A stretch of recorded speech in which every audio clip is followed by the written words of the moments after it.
Hi guys, welcome to Basement Supercar Build, the channel where we see if an average guy like me can design and build his own mid-engine car. This video will be a highlights video of the work that was finished this week. If you want to see the actual work take place, watch the full-length video for this week. And with that out of the way, let's get started on this week's video. I want to show you what I'm working on here. I'm making this trim piece here to cover the bottom of the firewall and give it some strength here across. And it does a couple of things. I took it to work today and pressed the Pimp studs in. You can see these Pimp studs are flush and they stick through and bolt all of this together across. And I had to cut and notch and weld a piece on here for clearance around this power steering fluid cap, and the cap can be removed and put back in. It's a little tight, but it does come out and go in. And I mean, how often do you really add power steering fluid to a car? It's very rare, so that shouldn't be an issue, even though it is a little tight.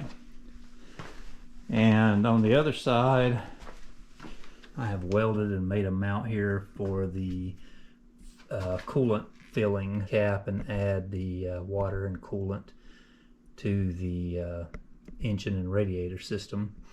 And you can kind of see how the hose are going to be routed. All of this is most likely going to be hidden anyway in some trim panels in the engine bay, but you will have access to this cap pretty easily. And also been working on some Delrin bushings here. I had metal to metal and I wanted to isolate that so I don't have noise and sound transferring into the frame of the car. They can really, you have metal to metal to the engine and transaxle, you can get a lot of noise into the cabin of the car. So I drilled and opened this hole up to a 1/2 inch, put some Delrin bushings on both sides, and I have that all sandwiched together so there is a Delrin bushing between the bolt and the mounting bracket. So now there is either plastic or rubber or Delrin or something between every mount going to the engine and the transaxle, and hopefully that'll keep everything nice and quiet. Also, I have drilled and I guess kind of counterbored a hole and pressed these Pimp studs down in here a little ways until I can get them recessed and make them long enough to function. And I've put some epoxy on the top of the holes to let it set up overnight, and I'll come back tomorrow and clean the tops of these off a little. They're basically flush, but I'll scrape them down so they're exactly flush. And I want to try these two panels and make sure that's going to work like I'm hoping it will. And if it looks like it's going to work, then I'll do the same thing to this large panel here, to all of these fasteners, and then to the top of the bulkhead here for the fasteners here that go into the mounting tabs. That way everything will be flush, so when the upholstery goes on it, it'll be nice and smooth, and it makes these Pimp studs long enough to stick through the back the correct length and work, where if they weren't recessed slightly, they wouldn't quite be long enough. And that's the longest Pimp studs that they make for this size and thread, with the splines on them that would grab and capture this masonite where I think it wouldn't spin and give trouble in the future.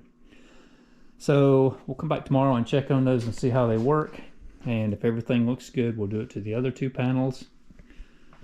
And I think I'm done for tonight, and we'll pick up tomorrow and continue on.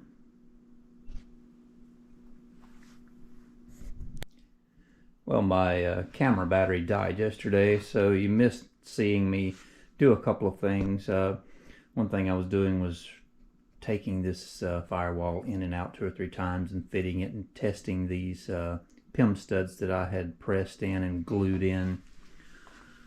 You can see they're flush. They're actually recessed some, and then I filled the tops in with epoxy and scraped them down smooth. That should help hold them in place and hopefully keep them from rotating. So you didn't miss a whole lot there. The other thing that I accomplished was I took the mount apart for the old gear shifter and made new mounts for the new gear shifter, and have this plastic 3D printed part assembled into the car, and I needed to do this so I could measure how long of cables I needed to reach from the gear shifter to the transaxle.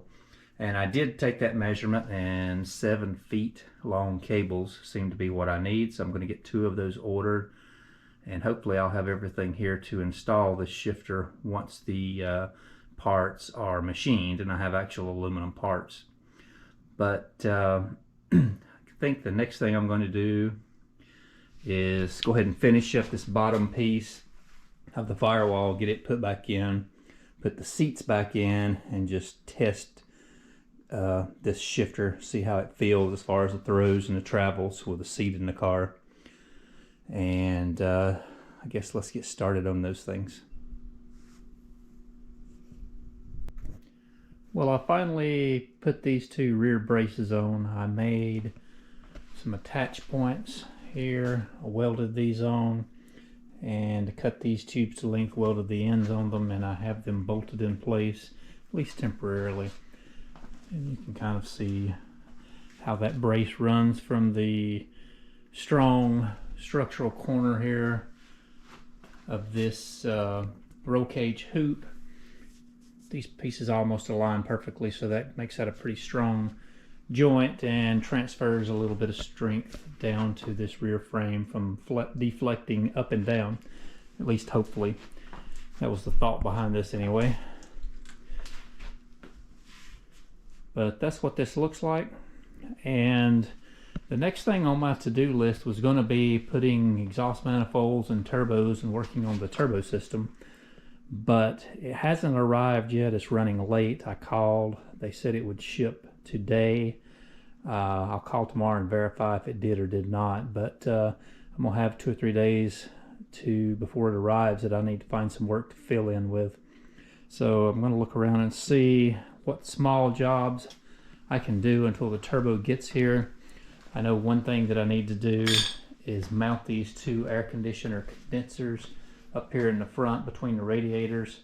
I need to figure out exactly where I'm going to put them and fabricate a mount and mount those. So that is one thing on the to-do list. Have these condensers laying here in the floor. You probably remember those from a past video. But that is definitely on the to-do list, and not quite sure what else I have beyond that just right now. Still waiting on shifter parts. That's probably going to be a day or 2.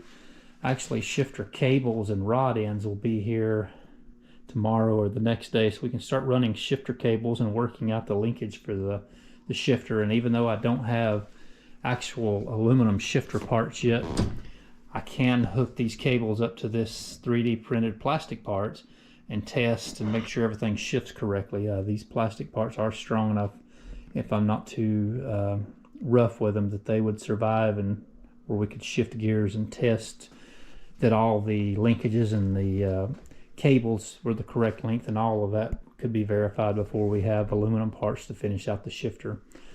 But I guess that's going to be about it for this week, and I'll see you guys again in 1 week.